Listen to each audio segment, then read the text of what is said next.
Meanwhile, some members of Congress are expected to vote this week on a resolution that would require President Trump to get approval from Congress before taking any further military action on Iran. Your reporter Taylor Knight is live in studio sharing what lawmakers from our state are saying about the attacks this morning.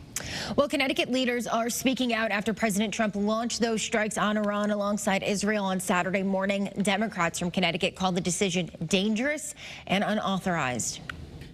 Congresswoman Rosa DeLauro posted a video on X condemning the attack on Iran. She says President Trump is risking the lives of American personnel and the stability of the entire region without congressional approval and without any articulated plan.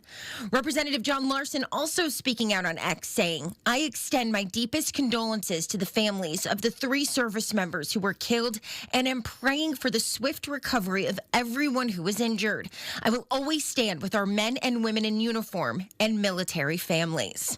We're also hearing from Senator Chris Murphy. He was on CBS's Face the Nation yesterday and called this a strategic disaster. What are we getting out of this? We're not getting regime change to a democracy. We're not going to eliminate their nuclear program. We are going to have regional war breaking out. It won't be the billionaire kids of Donald Trump and his buddies that die. It's going to be the children of middle class and poor families all across this country who are going to die for a war of choice, a war of vanity, an illegal war.